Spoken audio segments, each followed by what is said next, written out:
Hey everybody, welcome back to Old World Legends, where we focus on growing the community. I'm your host Mike, and with me as always is Evan. Did you ever want to have barding for your skeletal steed? Yes, all the time. Absolutely. So today we're actually going to be talking about something new. We're going to be talking about the amazing new continuation of the Arcane Journal releases. In particular, what is this one called again, Evan? It's quite The a long War name for of this one. Settra's Fury is All right, Settra is getting his war on. Starting with, let's just start there. I want to also call out beautiful artwork. Thank you, Games Workshop. Thank you, Old World team, for continuing to make the amazing new artwork. It is awesome. I love seeing it. Isn't it? It's cool, right? We didn't get this before.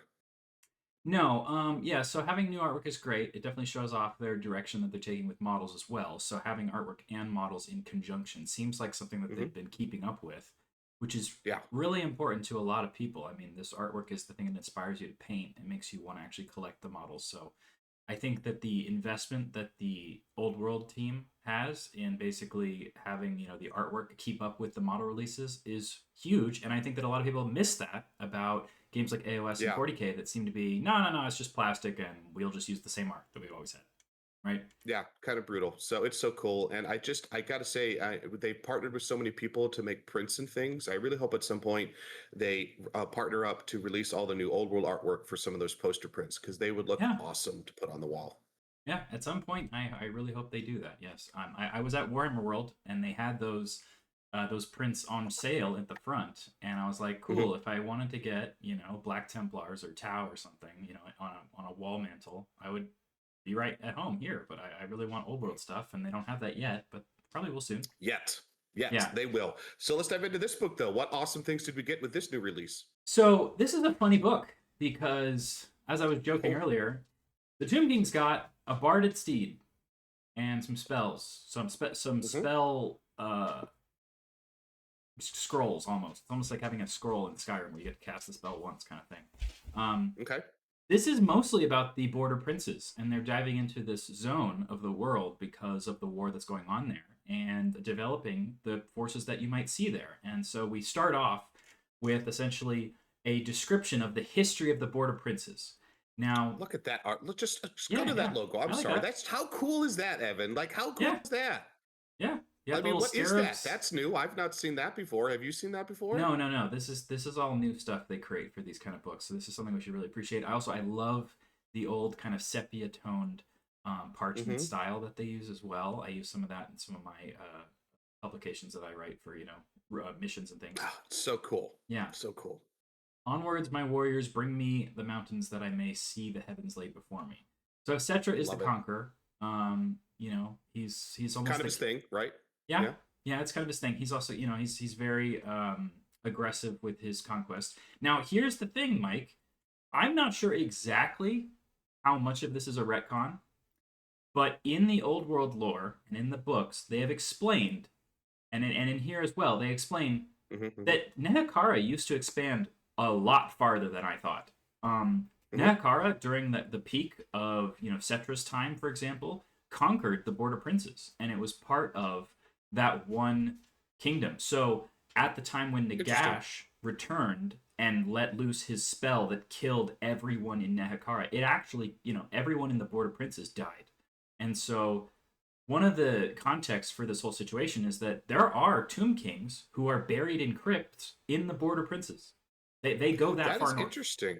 I mean, I'm not going to sit here and claim I remember every single thing I read over the last 30 years from fantasy back in the day in the different editions. I can Yeah, say that was not my impression that Nekakara reached that far north. I knew it was massive. I didn't know it was that massive. So, but that doesn't mean it wasn't actually written somewhere at some place or there was some map at a corner and I just forgot about it because there is just so much lore and so much content over the years. But that being said, I certainly don't remember them having tombs and things there. And this feels, I love that because it feels almost a little reminiscent of what they've done with kind of the tomb worlds and the Necrons in terms of they're just kind of buried in everywhere. places you don't expect them.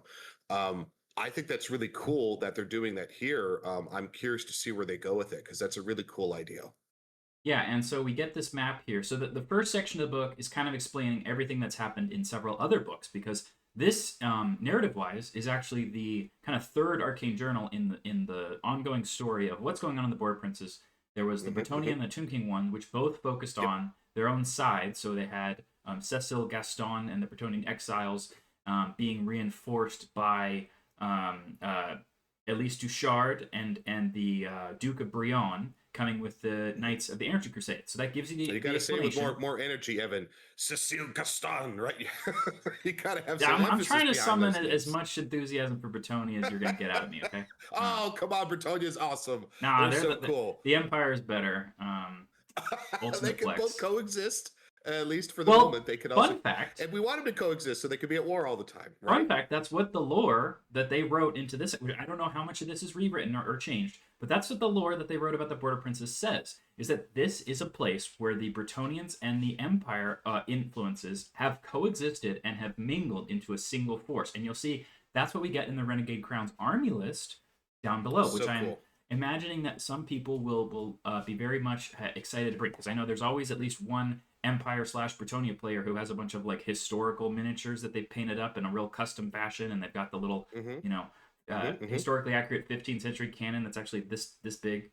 Um, A and they want to bring that to the table, which is great. So we have this section way more expanded than ever before. We have these. lot of detail there, isn't there, in this map, right? Yes, and there are shields here for the different characters, and they actually go into explanation in this book about many of these characters in the Border Princes. One of them is a Kislevite. This guy, Uvatovsk. Oh, So not only do Bretonnian and Empire forces show up in the Border Princes, work together, they work with the dwarves as well, but also Kislevites sometimes get so what do you think? Is this exiled. another hint? Are they? Oh yeah. Is this another subtlety of Kislev is coming? Be ready. Well, there is a Warhammer announcement show very soon, I and think it's they next they week. let the brand new Marauders drop on just like a Tuesday, So cool. So cool. which some people are saying you can see the Marauders in this book or the Cathay book somewhere in the background. So maybe we literally everybody missed it, but yeah. So we get these different shields here, and hey, there is a Kislevites shield with a little Uvatosk name here. And there's Hmm. nothing stopping you from saying that you've got some, Kislevites light horsemen mixed in with your, Empire or Bretonnian knights, guys. Yeah, we'll So, see. so here's the history, right? We start off with this land was conquered by Nehekara. Then Nagash kills everybody. The Empire in like Bummer. the 1100s under Sigismund II conquers the Badlands, but then it is quickly overwhelmed by orcs, right? Mm. They do In, that. It's kind of their thing. Yeah. yeah, in the 1400s, the Crusading Knights of Bretonnia attack Nehekara, and they kind of go through the Border Princes, and many of the Crusaders kind of end up settling down in the Border Princes. So that's where the Bretonnians start coming in. Okay. The vaults. This section talks about how the dwarves kind of left their crumbling holds and then went to live in the Border Princes, and that's why you get a lot of dwarven mercenaries. So all the Dogs of War units we've seen in the previous Arcane Journals. Here's your permission that says, hey, you can bring dwarven units and mix and match them with your Renegade Crowns, and it all makes sense because the dwarves and the Empire and the Bretonnians Love are it. all living together. Just so much flavor. It's just so interesting. Yeah. Yeah, and here we got a section where we start breaking down individual little lords here, but obviously there's a huge motivation here to say, go make up your own. Have your own little heraldry and say, I want to make my own Renegade Crown. But Very it's just cool. great. I love the heraldry and seeing the expansion, and even it could inspire you to use this because this inspires you. Or as Evan said, go take, maybe you like the color scheme, but you want a different symbol on it, or maybe like, oh, I really like the dragon, but I don't like the yellow and black. Right? There's just tons of inspiration here for just painting and hobbying awesome models and putting them on the table. Yeah, and so they even, in fact, they're kind of blurring the lines between Renegade Crowns and Bretonnian Exiles, because here we have Gaston Sure the looks like it. Wormslayer is being discussed. I mean, he does live in the Border Princes, so it's not necessary that you could, ally those, but it would make a lot of sense for it to be that you would have that kind of a situation because they are almost, blurring the lines between what those things are. We're going to skip this section because this is the section of, okay, now what's the story going on from here? Because we need to talk about, in a different video, what has been going on with Settra invasion of the Border Princes. And that's kind of an ongoing narrative. And this is basically chapter 3 that's already been developed in 2 other books. We need to cover those books first before We'll we get talk to that about soon. it. Yep. Yeah. But Maybe this next is, week, we'll see. an ongoing war, and we're getting that kind of zoom in feel of here's Settra's finally showing up. In the other books, it actually was Settra's like minions had shown up. But if you're kind of wondering, hey, how the heck do the Tomb Kings like fight people who aren't in Nehekara? Well, the old world writers seem very invested in the idea that people travel pretty long distances. Either here we got like the Brionne Knights, they're just marching like like literally like the Rohirrim showing up at Pelennor Fields. Like they're just marching for miles and miles to get to, where they're needed. Or in Settra's case, they just sail there. They're just like naval forces, and they just have a fleet, and they just sail and they attack people. So Hmm. if you want to have Yep. a reason for Tomb Kings to be fighting somewhere, they can just get on a boat. That's the Yep. reason. They have boats too. Boats are not exclusive to Empire or High Elves. Lots of people know how to build boats. Yeah. In fact, there is a really fun thing that I'm hoping we're going to get in 2280, at least in the previous lore. Settra invades Norska. So that's not where we're at yet. We're at 2276. That's a bold move, Settra. Yeah, but maybe next year there could be oh yeah, so Settra's just invading Norska now. That'll be fun. Wow. Oh, wow. Yeah, Right. yeah. I don't know if that's going to work out for him the way he hopes it will. Well, I think the Norskins raid him first, and then he goes, "Oh no, no, you didn't," and he chases them all the way to Norska, which is fun. Well, okay, yeah. Well, gotta pay one grudge with another. Okay, cool, Yeah. cool.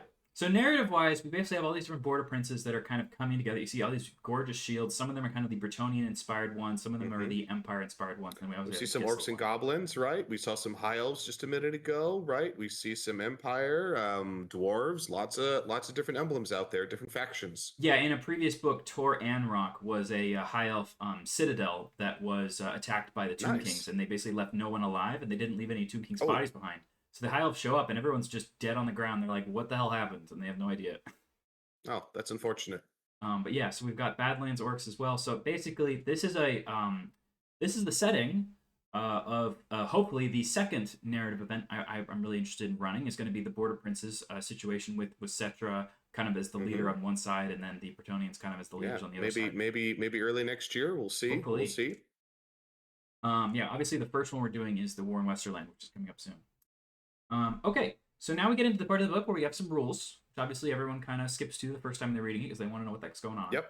So What new toys do you have to play with? Yeah, so Battle March is a rule set that they kind of released in PDF form earlier this year or last year, but this is a more of a updated for match play guide purposes. I'm perfectly happy with the way they've been doing this. The way they've been doing this is essentially, hey, every Arcane Journal, it's almost like a White Dwarf of years gone past, where they just release some. We understand the context of what's currently going on. Here's some additional nuggets of goodness that you're gonna get, right? And they're just releasing it in slow little increments. So maybe if something doesn't make it into this Arcane Journal, it makes it into the next one. But Battle March is an updated rule set for using 500 to 750 point armies. Exactly how that would work. Some of the limitations kind of need to be spelled out, especially in like the things what not to do. Something it doesn't say in here though, Mike, is you should probably not take an army that's all skirmishers and magic missiles, because that probably just won't be very fun on a tiny army. But other than it's that, great to see them coming out with this, and I think they're going to keep expanding this. It's like, well, why would you want this? What is this? Is this to make like a smaller game or skirmish game? No, that's not my belief of it. I believe it is fueling two types of things. It is fueling both. There is just a different type of meta or fun type of one-day event you could have with friends that, hey, versus a one-day RTT where you're doing 2,000 points and you get 3 games in. Well, what if you had a one-day RTT and you had 500 or 750 points, right? Well, now instead of 3 games, you could get like 6 games in, right? And just play with a lot more opponents and a lot more things. It is just very different. It's just another fun way to play the game, and that's what I love so much about this rule set and this depth. This game system is so versatile and creates so much creativity and options to play it in more than just one way. Competitive play is just one way. We've talked about narrative events, doubles events, teams, so many different ways, and then this battle march. Also, another thing we've been doing lately, we're about to start our second escalation league. Right. And this, we found the first one was really popular. The second one is even more popular. I think we're up to almost 30 players at this point now. And we start at 500 points. And then the idea is two weeks later, then goes to 800 points. 2 weeks later, then goes to 1,000 points. And we're building up to 2,000 points. And it's a great way to just, welcome new players into the hobby, to onboard them. It's way less stress, way less pressure. You don't need 2,000 points away. It also really encourages our Escalation League is really focused on hobby as well, and not so much winning the games. And so there's a great way to motivate existing players to paint your army. Hey, in 2 weeks, paint 1 unit, right? Get some paint on those models, right? So it's a really great way to just get people motivated and going where they're not necessarily, because it can be daunting at times to saying, hey, let me put together 3,000 points or paint 2,000 points all at once. That's a lot. So I really love these systems, both for it's another way to play the game in an exciting way. I hope they keep expanding it. And it's really great to feed some maybe escalation league rules. Yeah, I definitely think that you should start here for if you're doing escalation league starting at 500, 700 points, anything like that. Just start here. For example, don't play on a 6x4 foot table. It's probably fine to play on like a 30-inch by 44 inches. They also talk about that you should still have objectives, but that they change the rules for it doesn't have to be unit strength 10. It's just any unit at all. If there's like a single guy, you can go hang on it. And that helps because some armies, like if you're playing elves, it might be almost impossible for you to get a unit strength 10 unit for less than 100 something points that you have limited, right? Like it would be pretty difficult to even do that.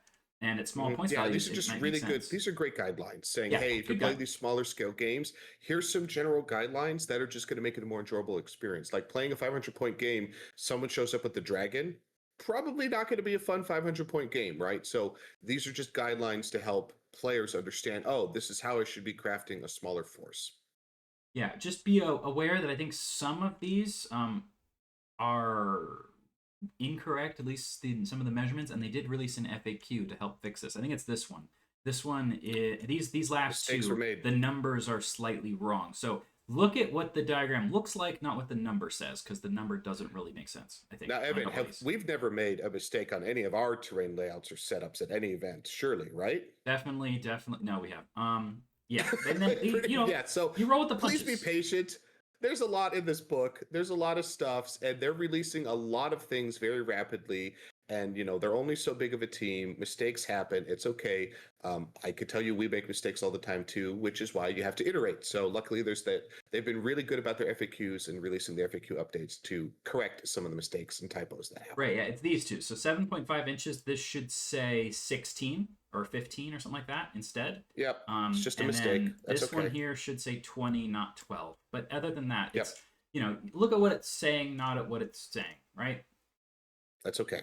Okay, and then there's victory points. They just say, hey, when you play in small battles, a banner you take is only 25 instead of 50. Killing the general is only 50 instead of 100. Just to kind of make some of those things not overwhelmingly huge in terms of how many points they end up as, because those kind of things are scaled for more in the 1,000 plus point range. Okay, and we get some more gorgeous models. I think there's some new ones mixed in. I actually can't tell between the old resin Tomb King's characters and the newer ones because I think they look great.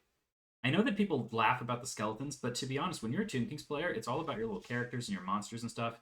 The skeletons are just they're just dudes, they're just hanging out. They're fine. Yeah, they're fine. They're fine for now. But honestly, we've already seen it. They've already shown us they are going to refresh models. We saw it in particular with the Marauders, and they look incredible. So just as Games Workshop has over the last 10 years or so been slowly refreshing the model range in 40K, right? Yeah. With Space Marine, with every faction, it is coming to Old World. Just be patient. They will refresh these models. And I can't wait to see how many they could release in addition to. Remember, this is a beta test, this first edition. So the fact that we are getting model refreshes at all is amazing. That's just awesome. Oh, I love the yellow and black for Empire over here. They look good, don't they? They look sharp. You just have to be brave enough to paint yellow. It can be done. Oh, I paint yellow all the time. I don't recommend priming black. Just prime them white, and painting yellow is totally achievable. Yeah, I've actually really enjoyed priming other colors than white or black recently. I really like Death World Green primer or Xandri Dust primer. I really like those two. Xandri Dust is a nice one to start with, because it gives you that good earth tone, and it definitely affects the first coat, and whether you need a second coat on different paint colors. Yeah, that's a good one.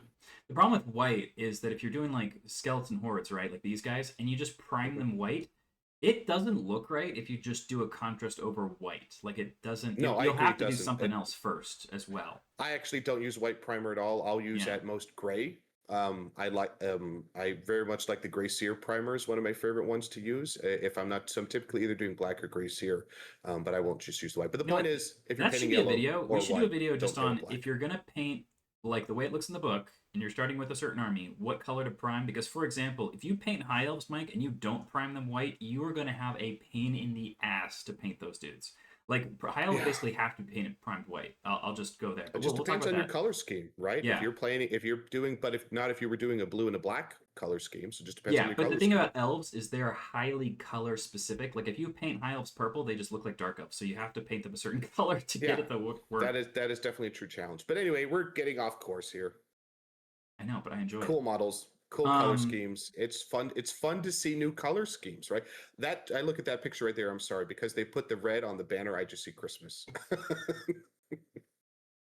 some people see the They're red very and festive. green as it Very has to be festive. Christmas. I think it really depends on the green because this is a almost like Certainly. an evergreen, like almost like a Christmas tree green, which might be the reason. But there are much more like you see how the grass is a totally different color green. In fact, Yep. fun fact, apparently green is the color that human beings are most capable of discerning differences in. So the exact kind of green you want to get to have everything match can be very difficult because human beings are really good at discerning greens. I just learned this a little while ago. There you go. But anyway, Learn something new each day. yeah. So you are given permission in this book to say, hey, you want to make like humans, but like be your own dudes? Grab Empire kits, grab Bretonnia kits, mix and match, paint them all the same, scheme, and have the kind of heraldry, right? Hmm. But just go for it, and then you can have this Renegade Crowns Make list, and it awesome makes perfect things. sense. And Yep. Just make dwarves as awesome well. stuff. And it Hmm. for some reason, hey, guess what? We have a Slayer list. Well, we'll get there in a second. But yeah, but you can bring Because it's dwarves. cool. You can bring dwarves in your Renegade Crowns list as well. But hey, I've got a couple of these guys. These guys are difficult to paint. I'll tell you right now. They're really funny because they have some funny proportions, and I love having them on the table. But they are hard to paint. I'll say. Um, Hmm.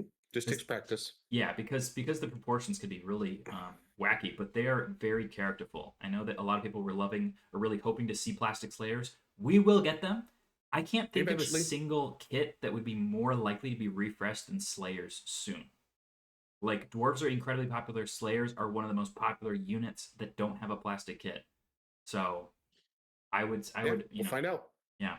Okay, we've got some more of the Brionne as well. So, they're not just talking about Renegade Crowns here. Here are the regular Bretonians of Brionne. That was kind of their Hmm. launch faction as well. Brion. Hmm. Yeah. So this is the new Tomb King's plastic. So there's the kind Looks of great. mounted and on foot guys that you can make either like a Tomb King or a Royal Herald, which is their Hmm. characters there. And then you get to have Yep. a Barded Steed, which is just a steed that has +1 armor save. But that's fine. Nothing wrong with that. It definitely helps, and it looks cool. And if anyone out there's going, yeah, but like, well, don't I want to just be on a dragon? Well, you can't be on a dragon if you're playing 500 points. So if you're going to be playing at these really fun little zoomed in events, your character has to be 125 points or less. So yeah, then you go on a steed, right? Like then that's your mount. In fact, I don't even know if you can get a Tomb King on a chariot for under 125 points. So that's where the Hmm. steeds show up and become very interesting as well. And this is what old Warhammer used to be. You used to have characters on foot and on horses, and that was basically the only mounts that were viable at all. Yep. I think that just this particular edition is very monster focused because they wanted to make sure monsters were on the table because you rarely saw monsters in the previous editions because cannons would just blow them off the table, so they never Yeah. saw them. So mission accomplished. Monsters are definitely on the table this edition, all over the place. Maybe a little bit too much, but it's still great to see them. But yeah, so more variety is great. Yeah. And this is, a potentially like a 700 point game right here. This is what it could look like. You got a guy on a horse. Looks great. It's got a giant there too, so yeah, that's a good sized list. Yeah. Man, the priests, the way they have this like desiccated flesh, also, I love that. So I've seen cool, some so people talking cool. about what the heck color is this? So, for all of the official old world models, go to the Citadel Color app and you can pull up the model and it will tell you how to replicate Hmm. the color scheme. So, I know a lot of Yep. people don't know this. The app exists and it tells you with the Citadel paints what you need to do to make it look like this. Oh, I love the app. I use the app all the time because my favorite thing is you could go in there, find the models that you want, find this is the color, the base, the shade, the Yeah. highlights that they use, and then you could create a project in it and you can save. You don't have to save that model. You could just save that color scheme, which Yeah. is what I've done like with my orcs and goblins or things. So I go through and find what are all this is what I like for because there's like 5 different versions of parchment, 5 different versions of bone. So you go and find the models that have the version that you like. You could save those color patterns out and save them in your little your project in the app. It's an awesome app. It really is great. Okay, so we get some more lore here about the Lich Priests of the Mortuary Cult and their, look at these scrolls here, right? So this is going to come up because we have new roles for these. You get to buy these like scrolls and you get to read out this ancient incantation. Very interesting because it is a kind of a mix here of a casting a spell and having almost like a leadership test type ability, which I think a lot of people would love if they changed the whole resurrection thing to be more like this, where you take a leadership test, you don't roll to cast, but you take a leadership test, and if you pass, it's like a spell that you can then dispel. That would give you interaction where right now it's just I get a rerollable leadership test to heal myself, and you have no ability to stop me whatsoever, which feels less engaging. And they've maybe taken some of that feedback and they've worked it into these scrolls. So we'll show you that in a second. I think they're testing that out. I think they're specifically put it in this Arcane Journal to test out this mechanism, to collect feedback, to see how it goes. And if this is successful, I think in addition to, we're going to see all those things shift to this direction. I think they're trying it out. Okay, so we've got a barded skeletal steed. So for 4 more points than a regular one, you get barding. Worth it for 4 points? Cool. That's a no-brainer. Yeah, and my friend Andres all the time puts a Tomb Prince on a steed, and he puts him in the heavy cavalry of the horsemen who have a 5-up armor save with their spears and shields. And you know what? Last game that I played him, his heavy horseman beat my silver helms in combat over like several turns of combat, and eventually I died. So yeah, they can do stuff. They're not absolutely. The only thing they can't do is go around the flank, because since they can't march and they don't have reserve move, they just go really slow. They're more of like I run through the center and I have a good charge range type of unit, as opposed to a run around the sides. Yep, it's different. So we also have a Winged War Sphinx. This is cool. I, for one, welcome our Winged War Sphinx Overlord. So it is not the same as a Necrosphinx. Okay, we've got a couple differences here. It has 1 less wound. I don't know why. I am confused about why. Because reasons. Every attack gets Wicked Claws. So that is the big difference between a War Sphinx and the Necrosphinx, is the Necrosphinx was only AP 1 with its attacks, but it had Killing Blow, and then one of them was Monster Slayer. Whereas the War Sphinx is always, all of its attacks were AP 2. So that was a potential advantage, especially in the infantry meta with the kind of parry saves and stuff. More often that's an advantage. Yeah. And when you're healing yourself anyway, the difference between 5 and 6 wounds isn't that much. It's still toughness 6. It's only 180 points. The price seems pretty decent. So you trade the crewman on top, who had it was like 2 Tomb Guard with a strength 4 attack each, and you trade that for wings, and the wing gives you the fly, and the swift stride. So those are really good rules.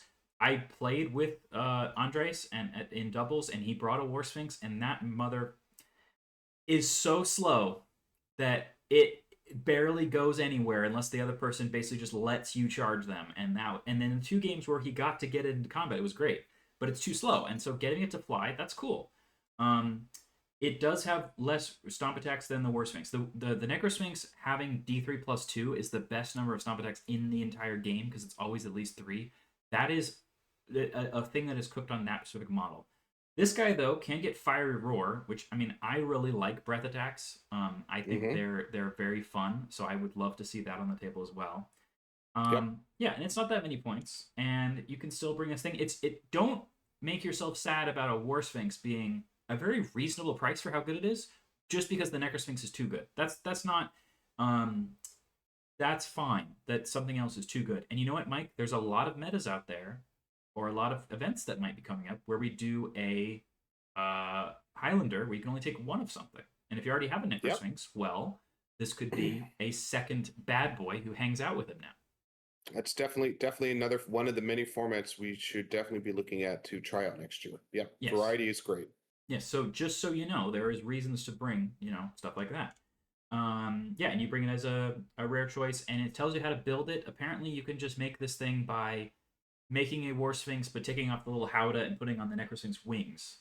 So that's interesting.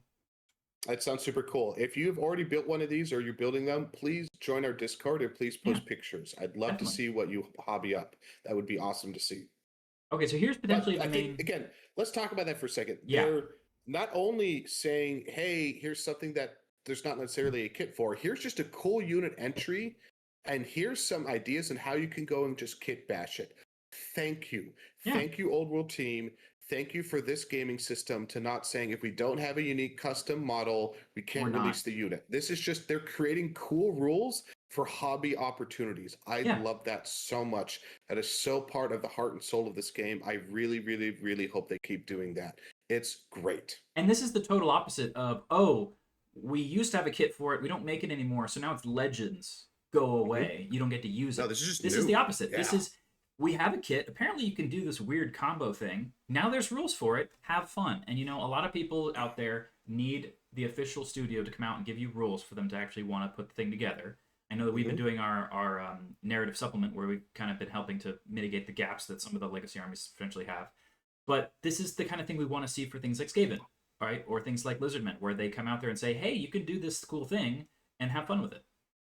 Yep. But it's just great. It allows them to expand the game without having to have like a 5-year wait cycle before a Yeah. full new and official model comes out. So it's just great. It's awesome. It's good for the hobby. It's good for the community. Keep doing it, GW.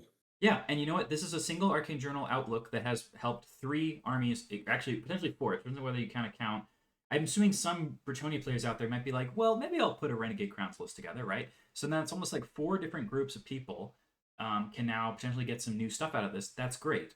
We very much like that, and I hope that more Arcane Journals are going to help kind of spread the love out, and people don't wait 2 or 3 years for some update to their one and only army. Okay, so we got Incantations. I already spoiled the lead here.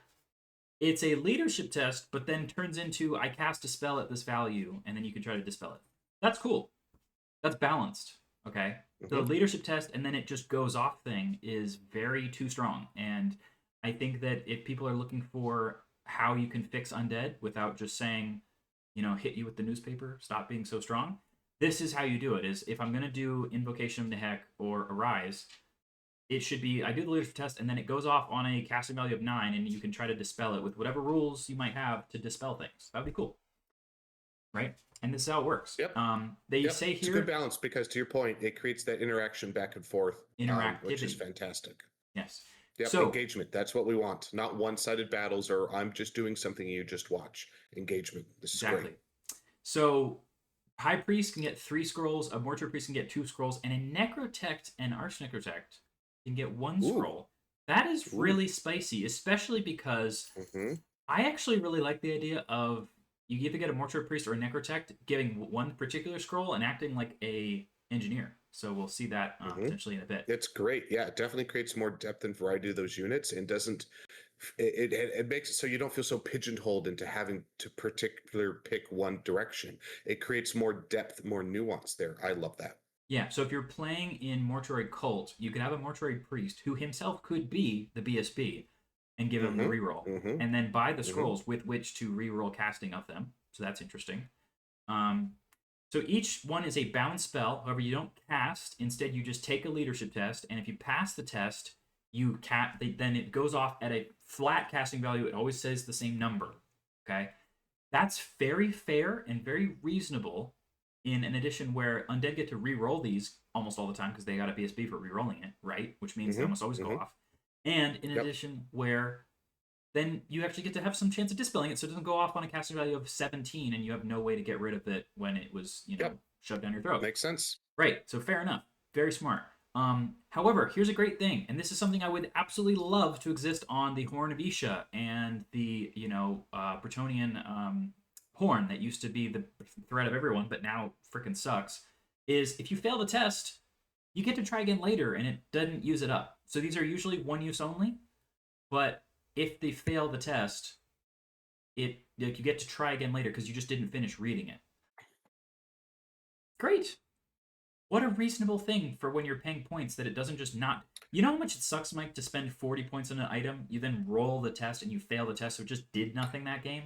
Yep, it's such a feel bad, and there's still a bunch of Ugh. those options in the game, and the reality is almost not take it because you're spending points for a chance that it might work. That is an awful, awful experience versus okay, it didn't work. Okay, there's still like, hey, I cast, I used my cannon and it blew itself up, but for the Right. most part, the cannon is I shoot, it didn't go off. All right, I can try again next turn, right? And that is a Right. much better experience and shifting more of the items to be more like this. Now, again, there are still some items that are super powerful that should be just a one-time use. Like shutting off flying for the whole board is incredibly powerful. Right. That only One being a use one-time thing, that makes makes sense. perfect But it's not sense. but the risk of if it's one use and then I have a chance of it failing, that's super feel bad. Well, So and yes, now we've got I a would like to situation see more of where this. the Bretonian horn is one use, and if you fail the test, you just don't get to try again, right? Yeah, And it's super feel yeah, bad. So we're and the seeing not same just with one the new mechanic here, right? We're seeing two, right? yeah, We're and seeing especially the in an scroll yeah dispel and the reuse. I think I'm telling you, they are testing out mechanics that they that will they're going to fix. Yeah. propagate into edition 2. They are learning this is modern game design methodologies that 40K and other AOS haven't done. They learned a lot from that in the additional rule. This is the old world team learning and taking modern game methodologies and fun factors, and they are testing things out for edition 2, and I'm very excited for where they're going with these mechanics.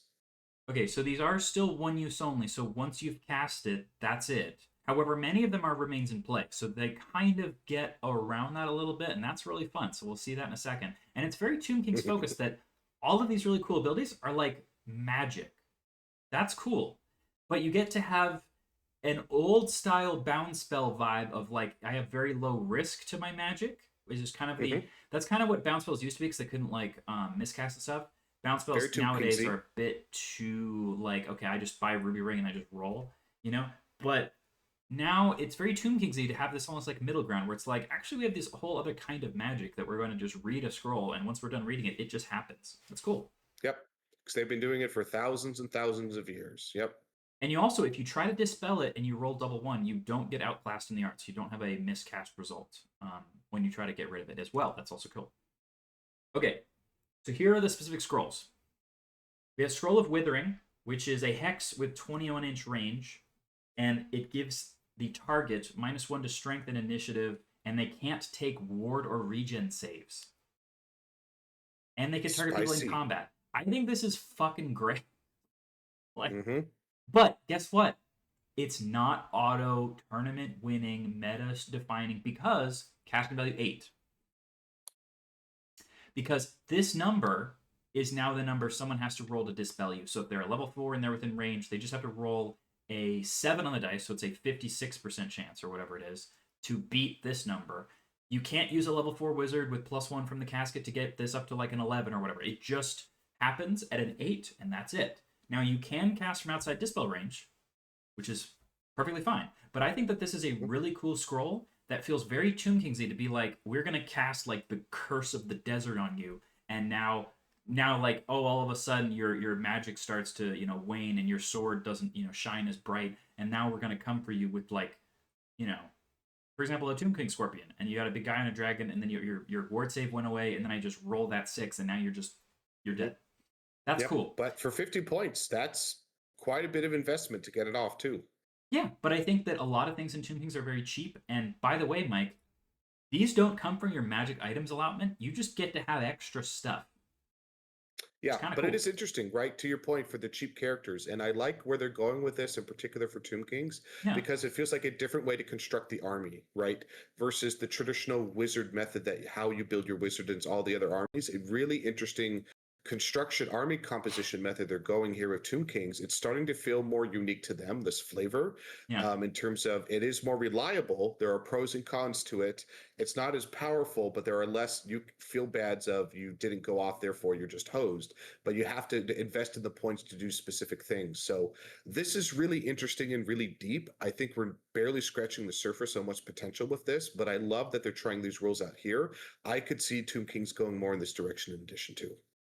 Yeah, I really enjoy this kind of stuff. I think this is Tomb Kings is an army that I feel like has a lot of very well balanced units and a lot of well balanced rule sets that are a little bit almost frustrating because a lot of the other armies don't have as many balanced things to fight them with. But this is a toolbox of tools, and they just gave you a wrench and a hammer and a screwdriver, and now you get more tools, and that's freaking fantastic. I love having a toolbox, Mhm. right? Here's But another you're tool. choosing, do you want 3 hammers or do you want 2 hammers and a Yeah, wrench? Or and you're predetermining what tools you're bringing to the battlefield. yeah, and I think that for the vast majority of competitive players and lists is I'm going to be all hammers, or I'm going to be all, but in other words, I'm going to be all damage, I'm going to be all survivability, and then just quadruple down on one specific topic. Very Tomb skew. Kings is an army that says if you want to play a balanced list, I think there's an absolutely great way to do that, and you do not get penalized for doing so. I think there's a more. I actually think the balanced list is significantly more powerful, in particular in an event scenario where you have to play. You don't know what opponents You you're don't know playing which over the opponent you're course of a getting. weekend. I think this actually has far more potential for event-winning lists than for just hard skewing into one thing. Yeah, Scroll of Withering is a potentially game-winning cast if you get it off If at after the the enemy. right place, at Yeah. the right time, at the right moment, and it doesn't get Well, dispelled, and you can cast it. how many elf armies right now are I take 2 dragons that I have no wizard, and both of them are Mhm. like glade lords or princes or something, and all I have is ward and regen saves, and that's all I got. So if you turn those off, oh boy, right? It's huge. It's a huge. It's also dude. It's a big threat factor. It's a big gaslighting threat factor. Just the fact Yeah. that you have this, like, oh, maybe I don't want to send my Chaos Lord or whatever character on that dragon just full steam into your army. It's a big deterrent. Yeah. You got to rethink what you're bringing. This Like is kind that of could like be a old meta. That school. could be meta shifting item. Yeah, and so when you want to have a Tomb King on a dragon, let's say, try to face off against Chaos Lord and Dragon or, Glade Lord and Dragon, are they better than them, or is their mount better? Maybe not. But if you have Scroll of Withering or if you have Scroll of Summoning, those are 2 potential ways to give your Tomb King on a dragon the one up in that fight. So what does Scroll of Summoning do? It's another ability that gives you a 21-inch range to heal D3 wounds. This has no limitation on whether or not like the unit type. So unlike the regular Arise ability, this can heal someone who is a monster, like a dragon mounted Tomb King. But I think that 21-inch range is huge for a yep, healing spell. and it can be out of dispel. It could very easily be out of dispel range with a guy in the back being able to cast this. I think, hmm and remember, a level 1 wizard can get 2 of these, so they could get this one and something else. And it gives you D3 healing and gives you the regen +1, so your regen becomes I a 4 love that. So it plus. doesn't That's just do interesting. one thing. So if, hey, my unit isn't damaged, there's no reason to use this, or the timing never worked out. Because it does 2 things contextually, it could be used for either situation. It'd still be a pretty big benefit. I love having versus, hey, here's this one thing, and if this one context doesn't come up, I just wasted those 45 points. That's a great Also, item right this there. is an ability that lets you heal or help preserve points on a big expensive guy without that model having to buy these things. Although, if you do have a high priest on a dragon, he could use this on himself. So if you have your Hierophant on a dragon, you really just don't want the guy to die or ever, and you're down, and like, let's say you face turn 1 of 6 Cannonball Cathay, and this guy's on 1 wound left. Well, you can heal yourself for 1 wound with Arise, then what? And now you could do this, right? And regen of 4 plus would be great when you're fighting dragon or fighting cannon and stuff. So I think that this could be very interesting as well. I don't think the Tomb Kings players have been teching into this stuff yet, but usually the meta is like 4 to 6 weeks behind the book release because people have to try it out first. I think it's too early. I think there's some really incredible things here, and we're going to start seeing a lot more of them. People just need time to adapt to this, and how do they integrate it into their communities? Scroll of Awakening is a magic missile. So a magic missile you can only ever use once, and it is 40 points, but it is 27-inch range, which is a very long range. Ooh, And it's a 3-inch blast that is strength 4 AP2, so it's a better version of Doom Bolt. that's really good. It's a lot of points, but what if this is a very long range? I'm going to cast this on like the Wood Elves or the Skirmishing Archers or a model that's a wizard that has 1 wound left, and they're really far away. That's their only way that they can not get hurt from me. This could win you a game or give you a lot of victory points if you're finishing off units, because kill points is the name of the game, and you have to actually kill people all the way. So it is a ton of points. If this was 10 points, it'd be in every list. If it's 40 points, I don't know. But I think a lot of Tomb King stuff is a little bit too cheap anyway. I think a lot of Tomb King stuff is very cost effective. 27 inches is huge. That is rare, very rare. To be able to do that with a spell that auto hits because it's a magic missile, that's very powerful. Yeah, and it is a casting on a 9, so it is a little bit harder to stop as well. So you have a higher likelihood that if you pay for the points of this, that you will get to use it, and it will just go off and then get to do its thing at the very least once. But to your point, another point is because the range is 27 inches, that's not necessarily 27 inches that I need to reach you. It could be 27 inches. I position my caster to be outside a dispel range of your caster. Now you have to use the faded, which is harder to dispel it then, right? So being longer range gives you both offensive and defensive mechanic capabilities if you could position your character properly. Right. It's very expensive. but I think that this is like a toolbox. This is really fun for people who want to have answers to things. Here's another answer to something, right? Mm-hmm. Because I think that Tomb Kings are not a list where you have a ton of, oh, I have a lore where the signature spell is a magic missile, so I have a bunch of guys who all have the same magic missile. I don't think you don't have that. So if you want to be able to shoot people and your arrows aren't doing it for you, there's other options. Also, just to point out, Mike, Wood Elves can take a single-use arrow that is a template like this that is like 35 points. And a lot of people don't do it because in order to take it, you would have to take it on, like, say, like a Glade Lord or a Glade Captain, who then that uses up their points they're going to use on their Talisman of Protection or their Ogre Blade or whatever, and now they can't take those items because they took a single-use arrow. This doesn't come out of your points allotment. This is a secondary area. And you know what? It makes a big difference. I think that if Wood Elves had a secondary, I have these ability to buy magic arrows thing that's not from my magic items list, it'd be fantastic for them because it would actually give them a ranged threat. If it was a different points allotment, like, the vampiric powers or demonic powers, it's outside of the magic item point. If it was a magic arrow point allotment, I think that would help a lot. Help a lot, yeah. So we've got Scroll of the Outcast Dead. This one is a vortex, so it does have remains in play. Basically, you chuck it out there, it scatters d6 inches, and then if it hits a unit, they take 1 strength 4 hit with multi-wounds d3. But it's only strength 4, though. I think that if it was higher strength, it would be like, oh, wow, that's actually going to be kind of like a monster, like, herder. But it's only strength 4, which means I don't really know what a viable target will only be taking a single hit and care about that. Not the best. It makes you have a panic test.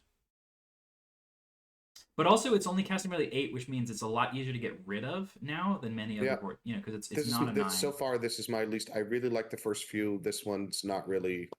Sure. Not really calling to me. Yeah. Okay.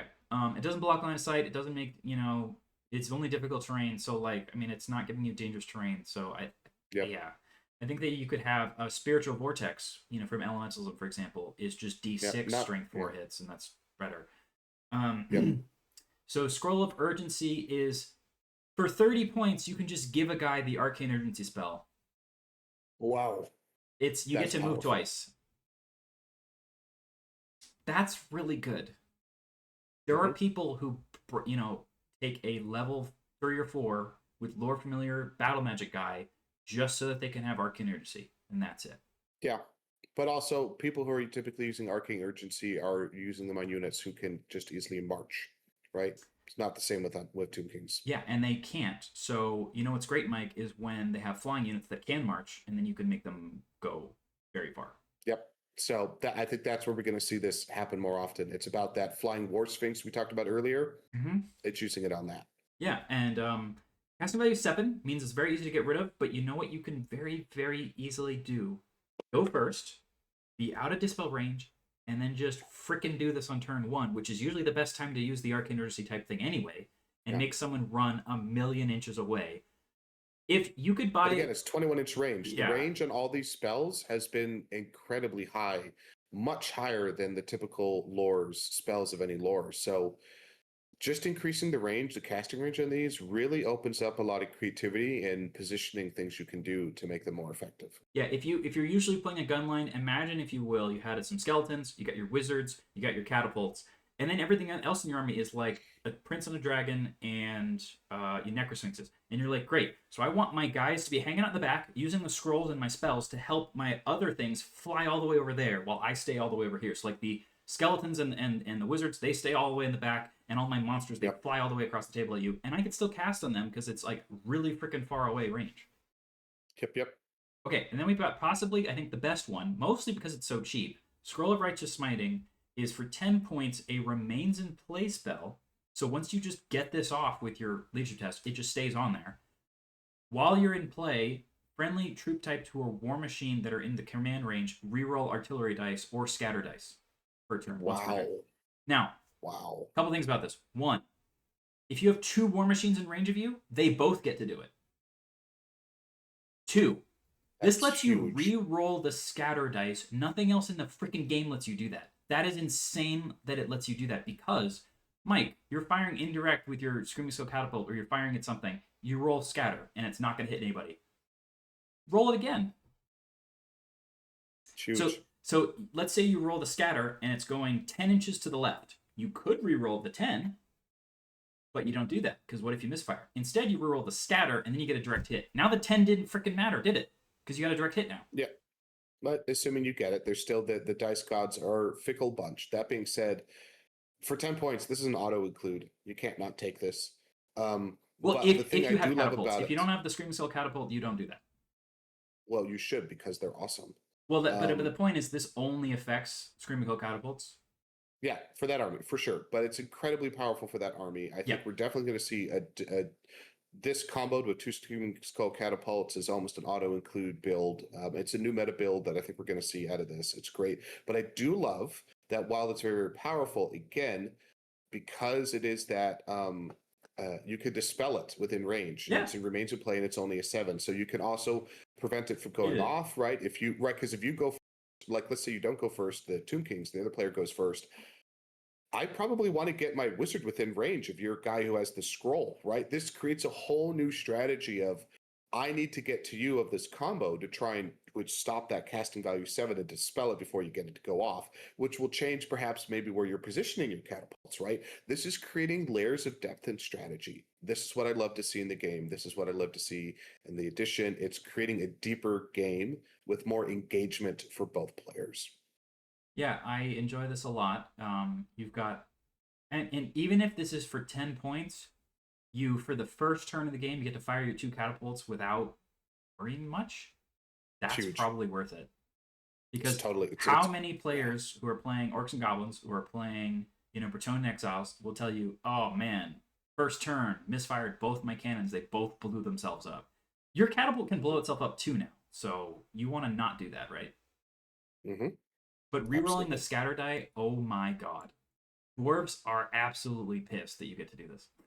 But it's magic, so it kind of makes some sense that you are magically helping out the artillery. In fact, it feels way more Tomb Kings vibey, that it's like a magic thing that you can dispel. I just see the Lich Priest or whoever in the back, and the catapult fires, and he's watching the Screaming Skull, the Flaming Skull.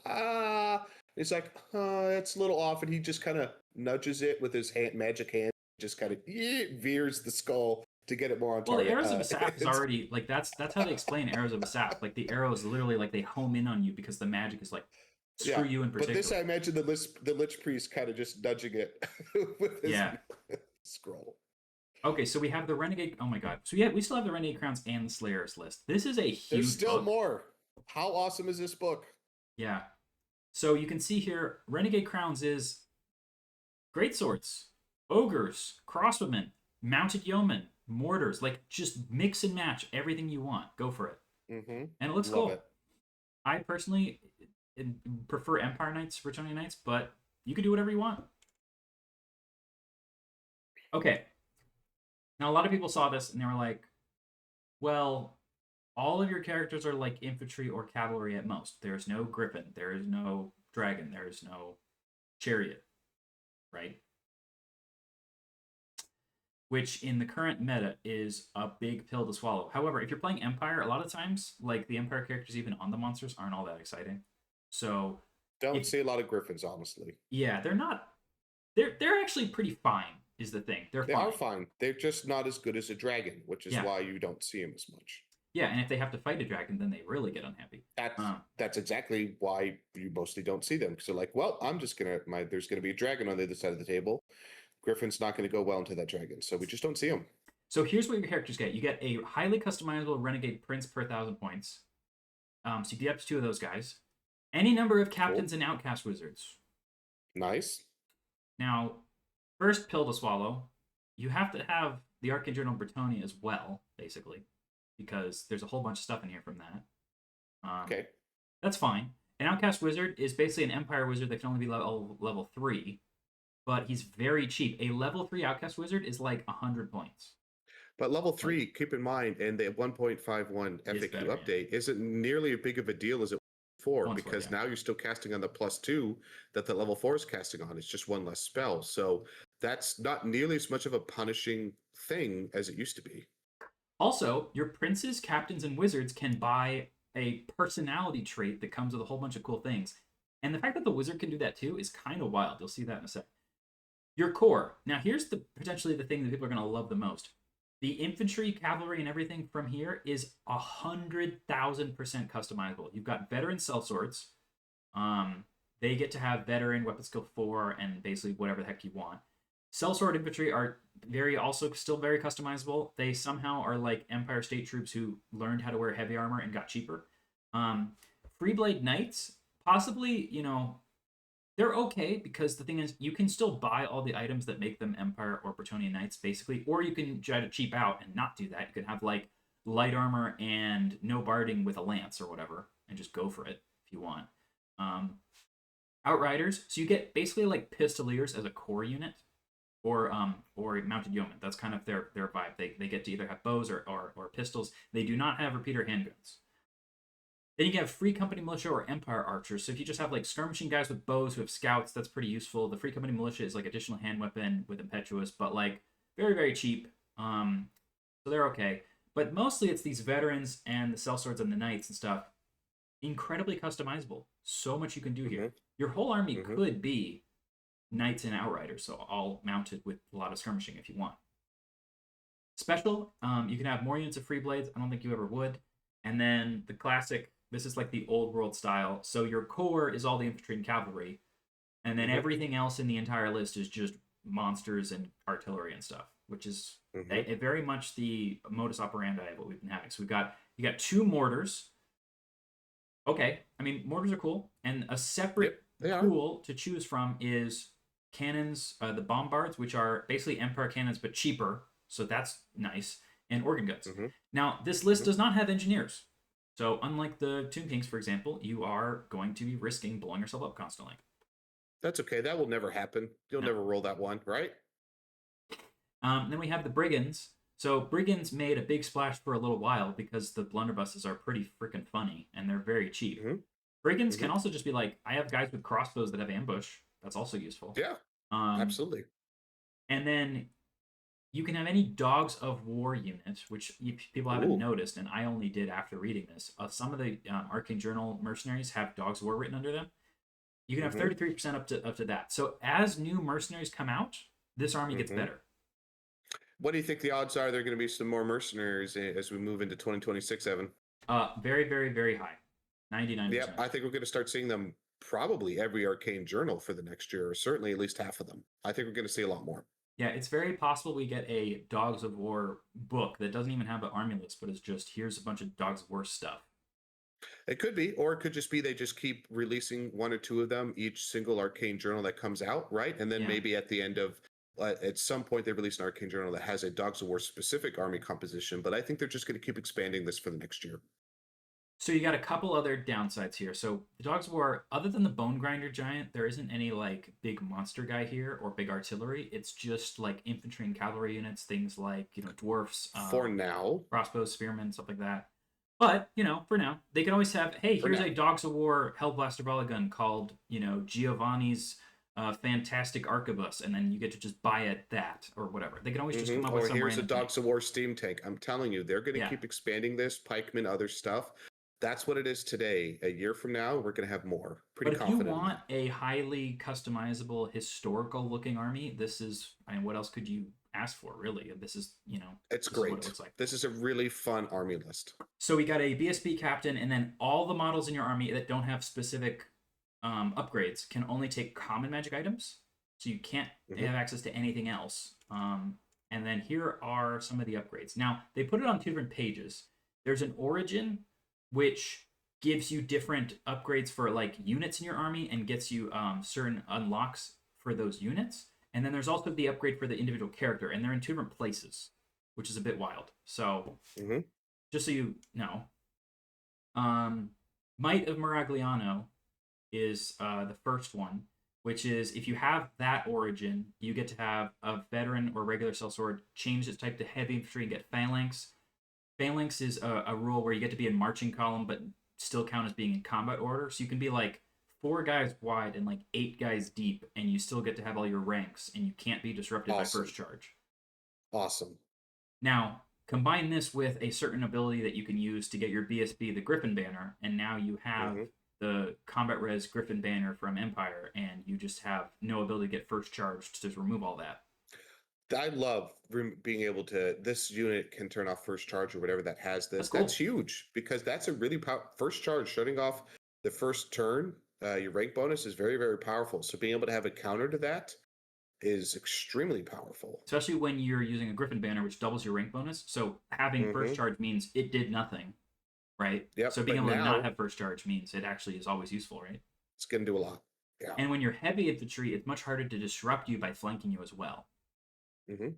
Okay. You can be an outcast knight.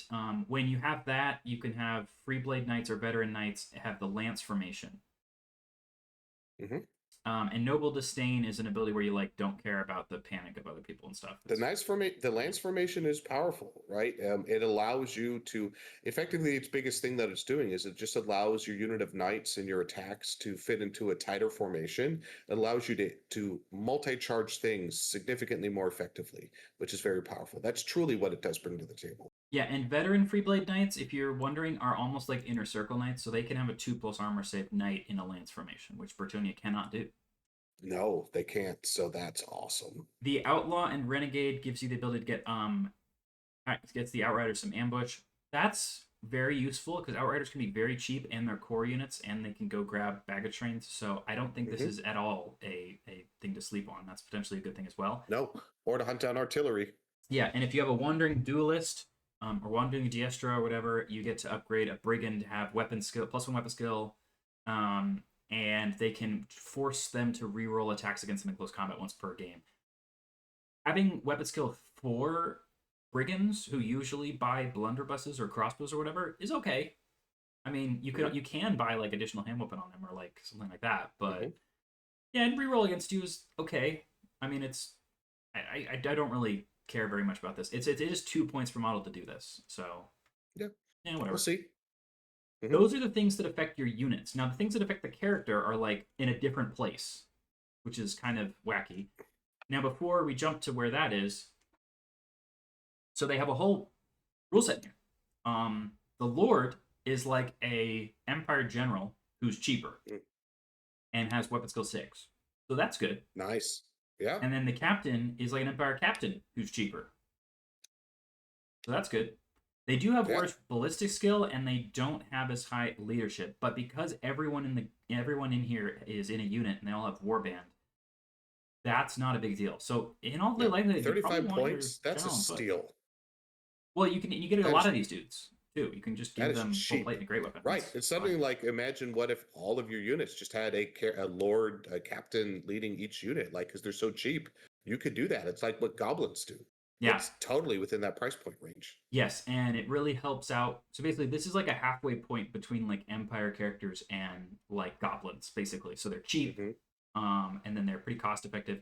They can still every single guy can have full plate. So that's cool. That's awesome. Yeah, and it gives you that. If full people plate, really there's like a lot less full plate in this edition than there were in previous editions. So getting full plate is really good. Yeah, and they still have the ability to get, great weapons or lances if they're mounted or whatever, and they still have the ability to get some shooting weapons as well. They're not from the same pool, so you can get both. That's kind of neat. That's great. And remember, they still get the magic items, and we still get the ability later to give yourself a personality, which can give you higher weapon skill or stuff like that. So just, wait and see on those things. The only mount you have is Barded Warhorse, but that's fine. A regular warhorse, I guess you can also have, but you can have a regular horse or a Barded horse. Cool. The infantry. Now, this made everyone really happy because this just looks like the kind of thing that I would write. Like, it looks like fan fiction because it kind of is. Build your own unit. I love that. Just do what you want. So if you want a regular sellsword, they start at 4 points with an Empire State Troop stat line in every way except for leadership. So for 1 point less, but you have warband, right? Which means kind of doesn't matter. You lose the leadership, but you get cheaper. It's worth it.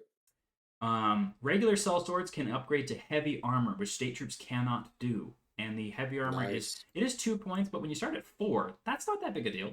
And so if you have a shield and heavy armor, that's only going up to 7 points for a guy who's got a 3 save in combat. Yep. Once you get that rocking that parry save, that makes a big difference. And this is separate from our melee or our weapon options. So Mike, for 2 points, we get a crossbow. Okay. Okay. Then we Wow. can buy Crossbows heavy are armor awesome. and a shield. Whew. So that's 5 points of upgrades. But we Okay. started at 4, so now we are 9 points, which 9 is only points. 2 points more than an Empire Crossman. But instead of an Empire Crossman, I've got a guy who's got heavy armor and a shield as well, and warband. That's so cool. That's so cool. So for 9 points, you could get units of 10, 20, or whatever crossbowmen who've got ranks who can fire multiple ranks at large targets with their crossbows, or just parry, save in combat, and they're just a bunch of dudes, and they're relatively cheap. And they have warband. Yep. And they still have all the infantry rules of outnumber and all that stuff. Yep. That's a cool unit. Or, Mike, you can have veterans who are only 1 more point than a regular guy for weapon skill 4 instead of 3, which is a big deal in combat, right? It is. And then it's a huge you could deal. still, if you wanted to, you could still have crossbows and full plate armor instead. That's huge. You could give them full plate armor. Yeah. Wow. So if you start at 5 and you get a crossbow, that's 7, right? And you have a shield for 8, and then you have full plate. Now, we are talking 12 points. Mike, Glade Guard are 13 points once you buy them an arrow, and they have no armor at all. These guys have full plate and a shield and weapon skill 4 in combat, and they are 12 points. Yep, and even if you didn't give them a crossbow, right? Just take them with that full plate, hand weapon, shield, weapon skill 4. Spear, because you can't parry anyway, so might as well take a spear. Yeah. Wow. Yeah. So I'm talking about the crossbows because a lot of the time infantry feels like it has a really hard time charging. So if you just have some really freaking durable high combat res units that sit there and say, I'm just going to crossbow you, and if you ever charge me, I just win combat because I outnumber you. That's fine. I think a lot of people are going to have some difficulty dealing with the sheer number of freaking morons with crossbows and heavy armor that you're going to have. Yeah, imagine you take bricks of 20 of these, right? And you have 3 bricks of these, right? It's very cost effective. And they're going to be able to, they're very versatile in what they can do. Or, Mike, full plate, great weapon, and you now have great swords in core. Yep. They have warband. Yeah, they have warband. So they don't have stubborn, which great swords do. Great swords are now strength 4 as well. But great swords are not core. No. So if people really love the idea of sticking a huge number of great swords in the middle of their empire list and then just have some like knights and stuff to back them up, this is kind of letting you do that. They can still take a banner. It has to be one of the core ones. So, I mean, I guess you could take the stubborn banner for 40 points. You could take the war banner, basically. Those are options, right? Or razor banner. I think crossbows have armor bane 2. If you take the razor banner, now it's armor bane 4. Yeah, they're what, 30-inch range, strength 4, armor bane 2. So you roll those 6s, you're gonna pop things. Yeah, I'm just harping on the crossbows because I just think that's. Oh, and by the way, Mike, you can take detachments. Nice. So you can have a big unit of pikes and halberd with phalanx. They can all be long and deep like this with all their ranks, with griffin banners standing there with their spears and full plate, and then next to them can be heavy armor, shield, crossbow detachments. Yep, I could definitely see that. Now, in a infantry and cavalry meta, that's pretty unbelievably good. It's just when you talk about, okay, everything's a monster or a chariot, then you're like, well, I think it's okay then. That's fine. But it's just the fact that these are aggressively cost-effective units for what you're trying to get, right? Yeah, I think we'll see more of them on the table. Okay. And I think the infantry is the big deal here because the knights, these are just Empire or Bretonnian knights that don't come with barding and shields, and you have to buy that stuff. And once you do, they end up like 1 point per model more than the Empire version, and they don't have stubborn, and they don't have the lady's blessing. So you can get Empire or Bretonnian knights that are a little bit worse. They tend to go in the lance formation, though. Yeah, you could potentially put them in the lance formation. You could put knight lead characters because there's an ability to make a character kind of like a Bretonnian knight type deal. So you'll see that in a little bit, where you put them in there and you put them in lance formation, but they don't have blessing a lady. They don't have stubborn. They don't have veteran. I guess the veteran free blades do. But then the Empire Knights, for example, have stubborn and drill. That's what the Empire Knights have. That these guys don't have. It's just giving you more options. There's just different variety, right? So yeah. Well, also, Mike, if you are one of those people out there who really likes questing knights, and you're like, man, I just can't find a way to bring them. Guess what? you can have a knight here, buy them all the stuff, and give them a great weapon, and Yep. now you can have a questing knight unit as core, basically. Go for Mm-hmm. it. Yep. More effective. It's So great. that's fine. Oh, and then they're questing knights that have countercharge, basically, right? So there you go. No, that is important. Those are the critical things you want to see is countercharge, swift stride, Yeah. and then first charge. Those are all the critical ones. Well, yeah. So what Empire Knights and some Bretonnia Knights have that these guys definitely don't have is Stubborn and Drilled, which are unbelievably fun, and I very much enjoy them. And the fact that they don't have Drilled them in here particular is in cavalry is huge. that's the one that you don't have here, which is making me go, okay, well then Renegade Crowns is definitely more of an infantry list because if they had the Drilled, these guys could just be knightly orders but better. But since they don't have that, they are okay, and that's fine. Mm-hmm. The Outriders are also very, very interesting because you have a guy has a hand weapon and on a horse for like 11 points. And then you can just give him whatever you want. I just love the customizability of it. That's what makes it so much fun. So if you want to have the Ungol horse archers from Kislev fame, light armor, or you could just take no armor, go on a horse, and take a short bow. You're 12 points and you're just a guy with a bow. Isn't that great? Mm-hmm. Yep. And you can get units of 5 of these for 60 points for 5 guys who are on a horse with a bow, and they can go flank. They can. Oh wait, I'm sorry. You're definitely buying Feigned Flight. We're definitely not leaving home without this freaking stuff. Look at that. Yeah, it's great. Yeah. Yeah. So, or you take heavy armor and a shield and pistols, and now you have better save than Pistoliers, right? Mm-hmm. And let's see, if you take a brace of pistols, you're 17, and you have shield and heavy armor for 4 more. So you're 21 points each. But I think a lot of the like Pistoliers and types units, they're almost like 18 or 19 anyway. So you're just getting a better armor save Pistolier unit. Yeah. I think that because you're skill 3, I don't love brace of pistols because you're already -1 for shooting 2 shots. So I feel like you're probably taking a single pistol or a short bow. Probably. Or something. But Feigned Flight is one of my favorite rules in the absolute entire game. It is so incredibly good. I don't see how you don't have a single unit with Feigned Flight, no matter what else you're doing. We probably do. All right, let's move on. Yeah, and then we just have an organ gun. That's an organ gun. Cool. And a mortar. That's a mortar. That's it. It's just an Empire mortar. That's it. Okay. Now, the thing everyone's super excited about is the infamous Origins. So here's the part where you find out what happens to your character when you get to take these, right? And remember, you get to do this to the wizard. I don't even understand why they let you do that. That is wacky. Because you can. Just because. Weird. This is infamous, Evan. That's all you need to know. Oh, I'm sorry. When you get Might of Miragliano, Mike, you get to have +1 leadership, stubborn, and the unit you're in gets to have stubborn too. That's pretty powerful. Oh, and also, Mike, this is the one that you needed to buy on somebody to get to have the phalanx and the heavy infantry roll, which you wanted anyway. There you go.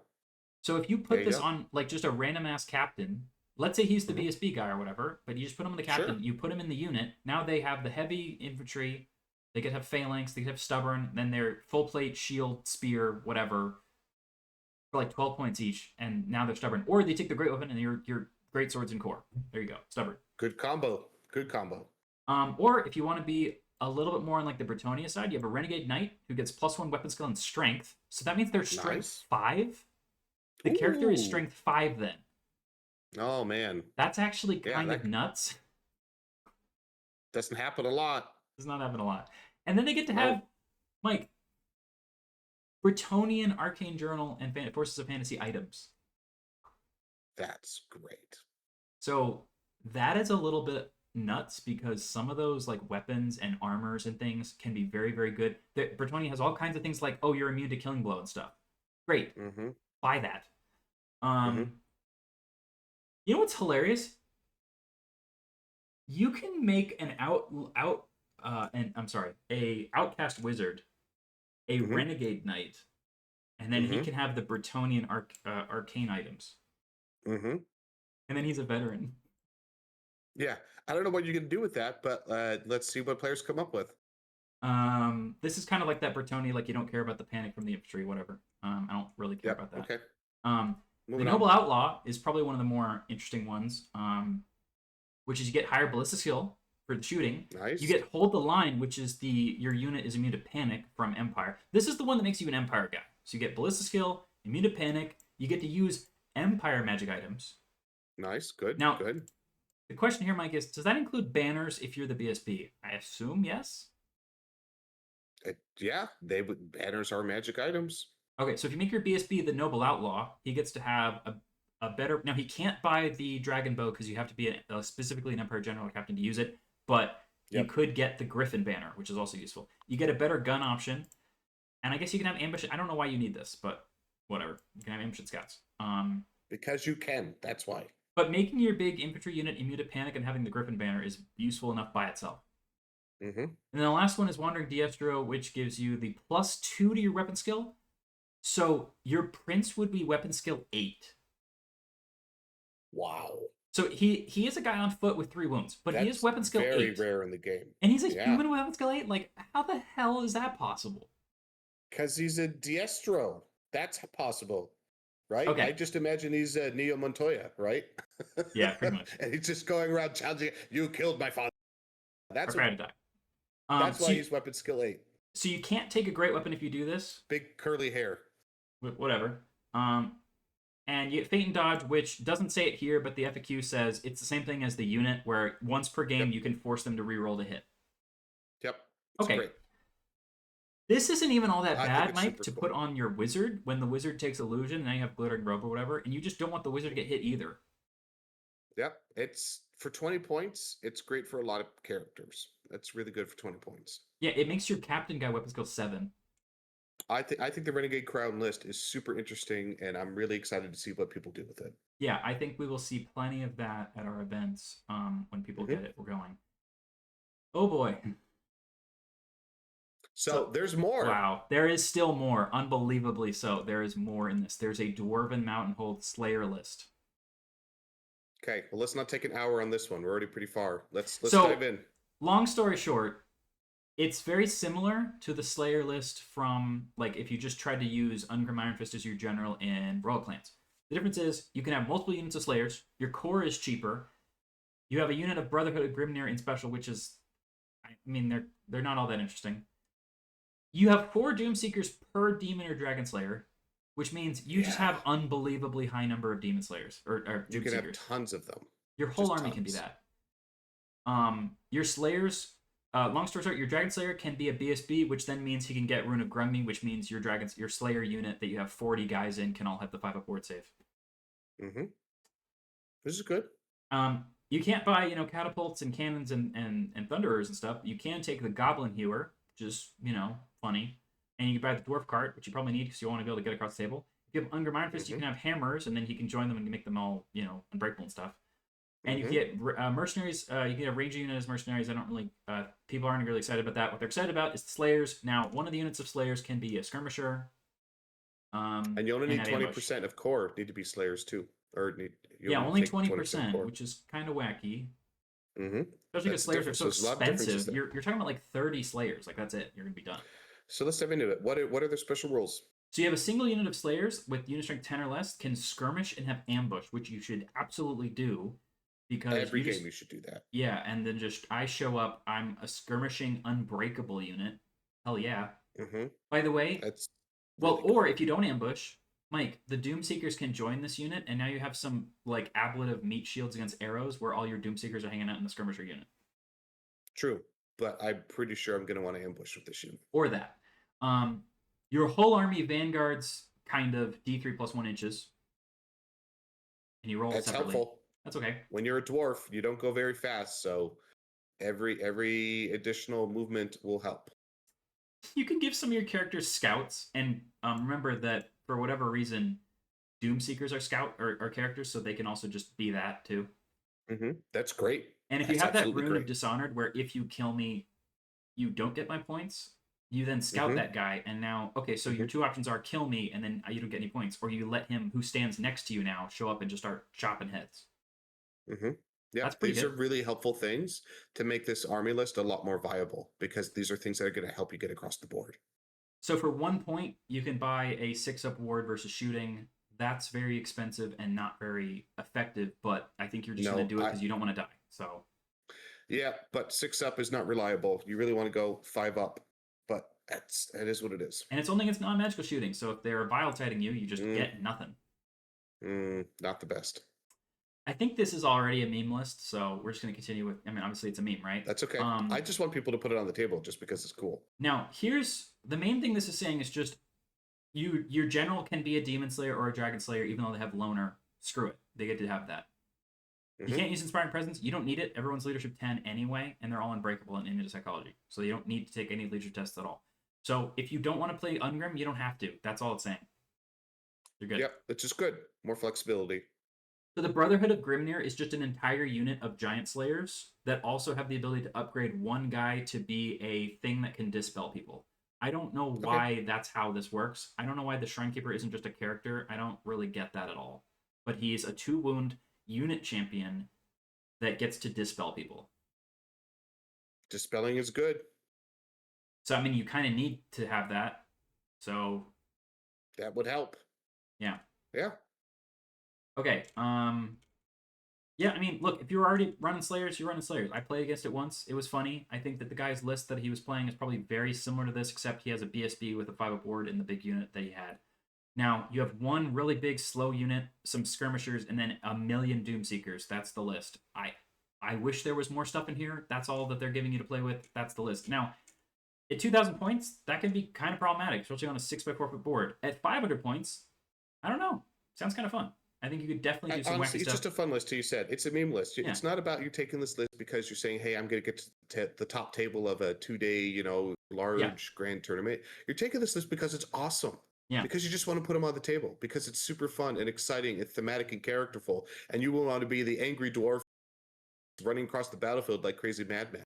It's just an awesome list. And I am so glad that in Old World, they are still releasing lists. Not everything needs to be about top table meta competitive.